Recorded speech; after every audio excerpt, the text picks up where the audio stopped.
All right, we'll call this meeting to order. Please rise for the pledge.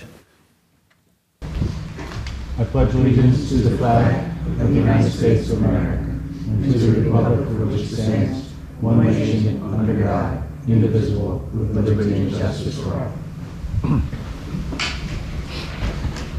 All right, good evening, everyone. Council will now call to order a hearing on an ordinance which, if adopted, will authorize an amendment to Articles of Incorporation to extend the existence of the Horsham Industrial and Commercial Authority for additional 50 years.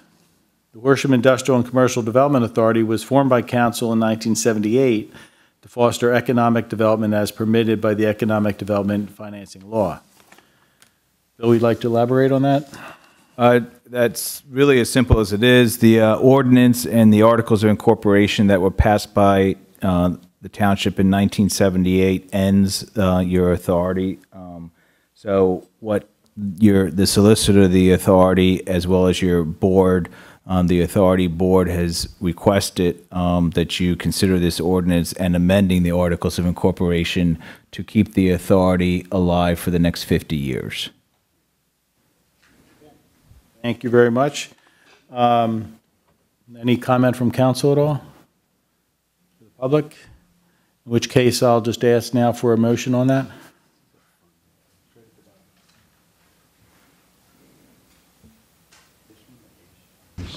Yeah, just CDA.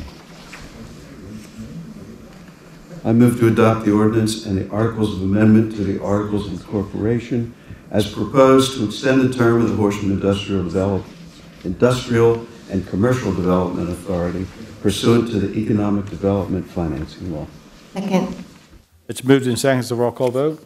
Mr. Chaudhry, how do you vote? Aye. Ms. Harmon, how do you vote? Aye. Mr. Wade, how do you vote? Aye. Mr. Whiteside, how do you vote? I vote aye. And Mr. Couch, how do you vote? Aye. Motion passes unanimously. All right. Next is considering a proclamation recognizing the National Library Week of April 23rd to the 29th. Bill? This is something council does each year, recognizing the Horsham Township Library during National Library Week. And what this proclamation does is set the same week, April 23rd to the 29th, 2023, as the official library week in Horsham Township. The other thing to bring out is what this National Library Week does is April 25th is the National Library Workers' Day.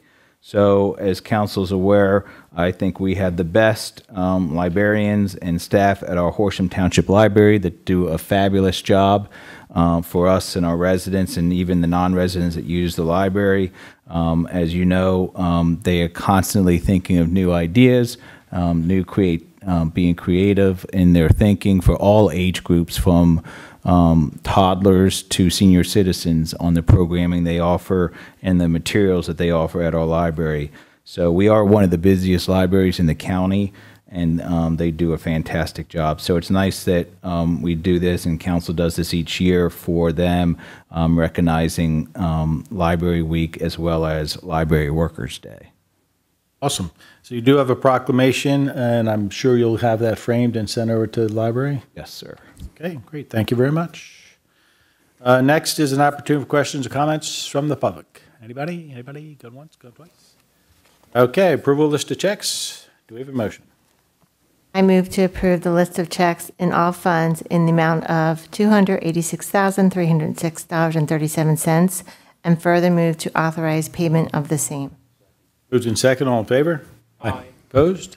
Ayes have it. Next is a subdivision land development plan for 901 Horsham Road. That is going to be tabled this evening.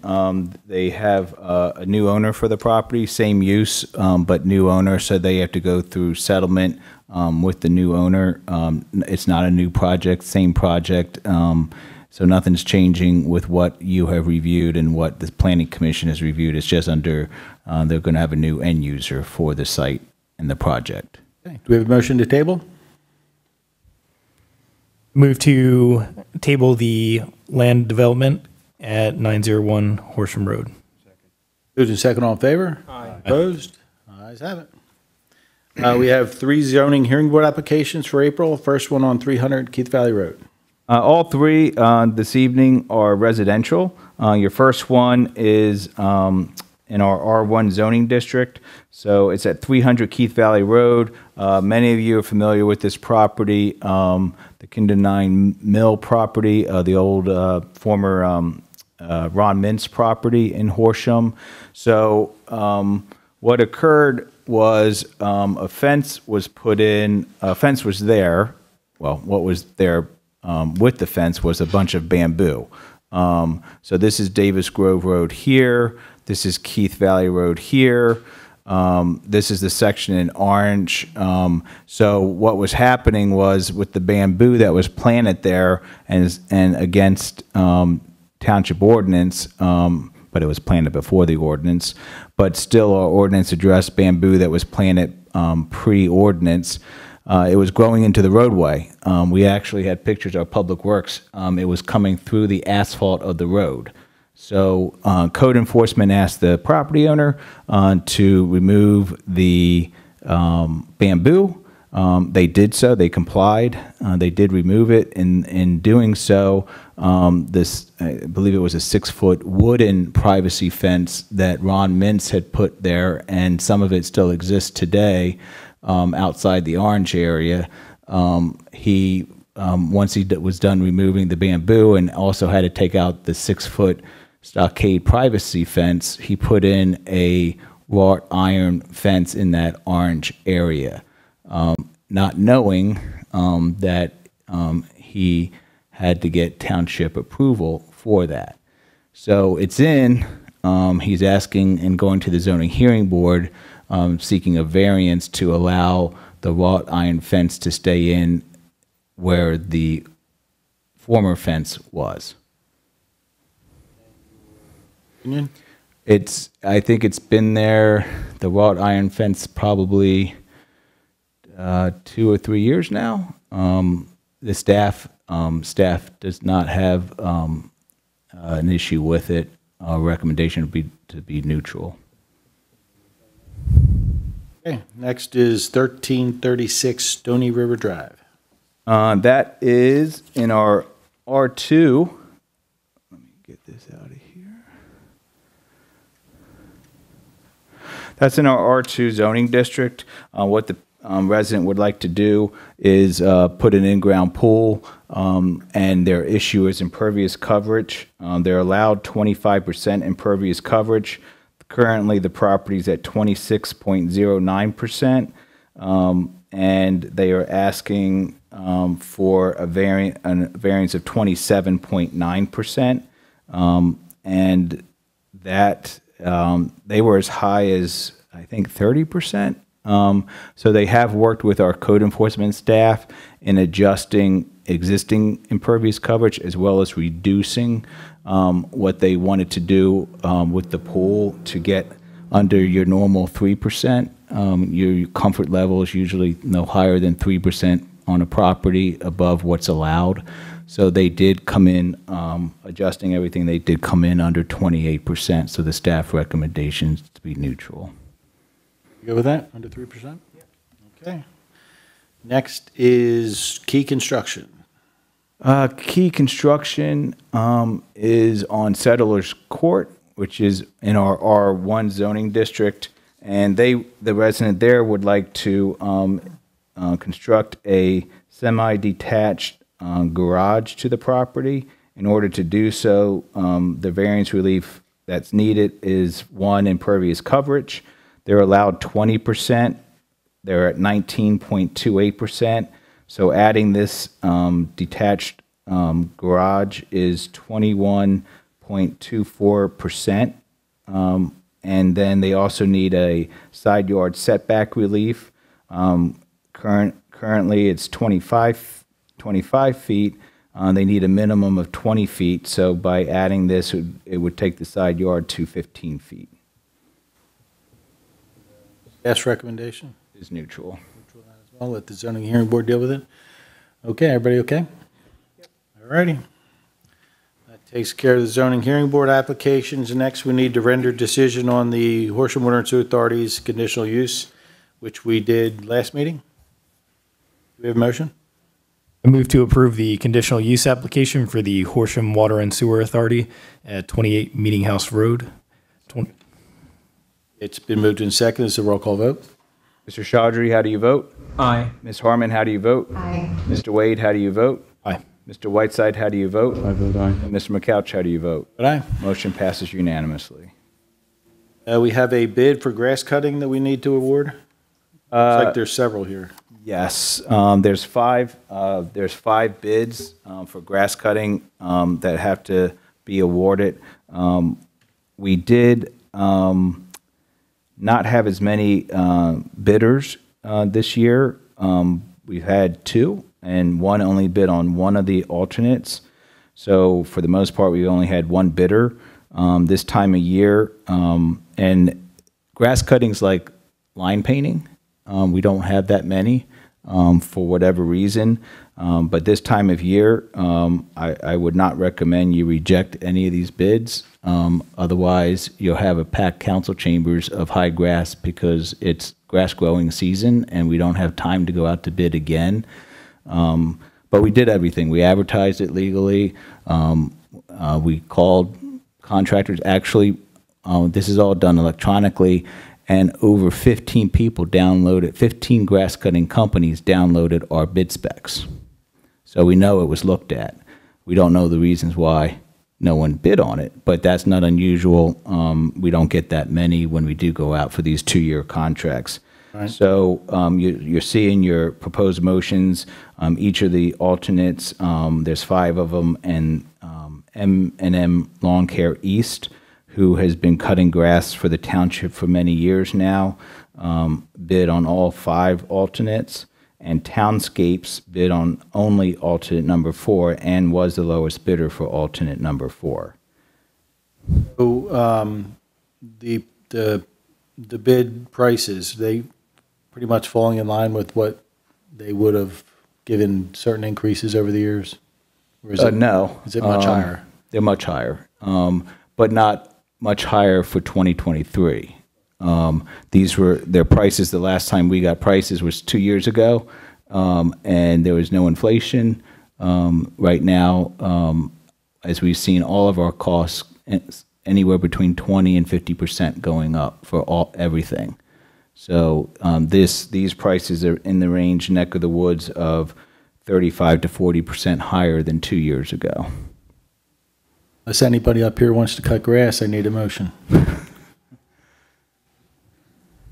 Move to award the grass cutting bid alternate number 1 for 2023 and 2024 to M&M Lawn Care East in the amount of $72,456, and hereby authorize execution of the contract for same.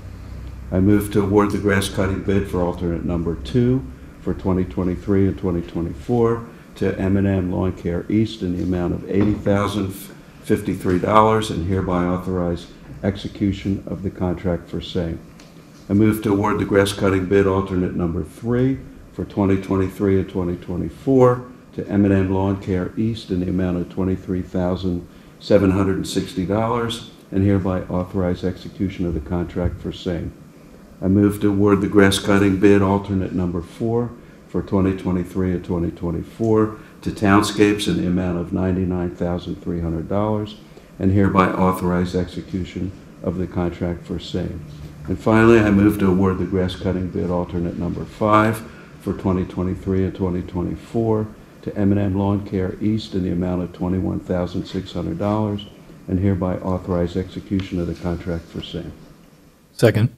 Moved in second, all in favor? Aye. Opposed? Ayes have it. Next is Michael Baker International's proposal for engineering for Blair Mill Road. So as council knows, we've been working at Blair Mill Road for a number of years, probably 10 to 12 years at this point. Phase 1 is totally complete. Phase 2 is under construction. You'll see a lot of utility relocation starting next month, and Phase 2 will be finished next year. So it's a 2-year project for Phase 2. This year it's all utility relocations, and then next year is actually the road widening. Most of that's going to take place at Blair Mill, Whitmer, and Commerce, with a little bit of work done across from P.J. Willihan's and CVS. And then what will be left is Phase 3. Phase 3 will include all in between all the intersections, and Adams Pit Stop, corner at Easton and Blair Mill Road. So that traffic improvement will be done, and then the widening. So when Phase 3 is complete, Blair Mill Road will be widened to 5 lanes from Welsh Road to Easton Road. So as you know, this takes time. Phase 2, we started the same way in January of 2016, and it's April of 2023, and it's just starting to go to construction. So Phase 3, unfortunately, will almost be the same thing, 7 to 10 years before it's completely finished. But this is the beginning. Yay. All right, do we have a motion? Move to authorize a contract with Michael Baker International and Gilmore and Associates in the amount of $697,550.00 for engineering services for the Blair Mill Road Transportation Improvements Phase 3 project. Moved and second, all in favor? Aye. Opposed? Ayes have it. Next is the same thing for the Horsham Road Bridge replacement. So this again is, planning for the future, planning for our base redevelopment when that occurs. As you know, we have the Limekill Pike Horsham Road intersection, which we hope to go to construction late summer, fall of 2024. That project too started with engineering in January of 2016 and might be going to construction in 2024. But when that intersection improvement gets done, it'll widen Horsham Road down to our township building. And then we'll be having this leg between the township building and Babylon Road that isn't 5 lanes. But you can't do 5 lanes until you replace the bridge out in front of Kohler Park, underneath Park Creek. So what this is, step 1 is to replace the bridge. The good news with the replacement of this bridge is we own all the land on either side of the bridge. So there's no right-of-way acquisition for the bridge replacement. It's all engineering, permits, and then right to construction. So the bridge can actually get done quicker than Blair Mill Road Phase 3. So I think it was a 5-year time frame to have the bridge replaced. So this begins that process. And then after we get the bridge replaced in 5 years, fingers crossed, then you can get into preliminary engineering to widen the road between the township building and the bridge and Babylon Road. And that'll be a 7 to 10 year process. But this Any of us going to be alive? But that's the process. That's the process, and it all takes time. We don't control the process. The state controls the process, and this is the process. So, Get it. Do we have a motion? I move to authorize a contract with Michael Baker International and Gilmore and Associates in the amount of $737,100 for engineering services for the Horsham Road Bridge Replacement Project. Moved in second, all in favor? Aye. Opposed? Ayes have it. and also they're big numbers. Those big numbers will be spread out over many years of engineering services, and we were able to get grants for both. Oh, awesome. So we got grants for both engineering cost. Very good. Okay, with there being no further items on the agenda, this meeting's adjourned. Good night, everyone.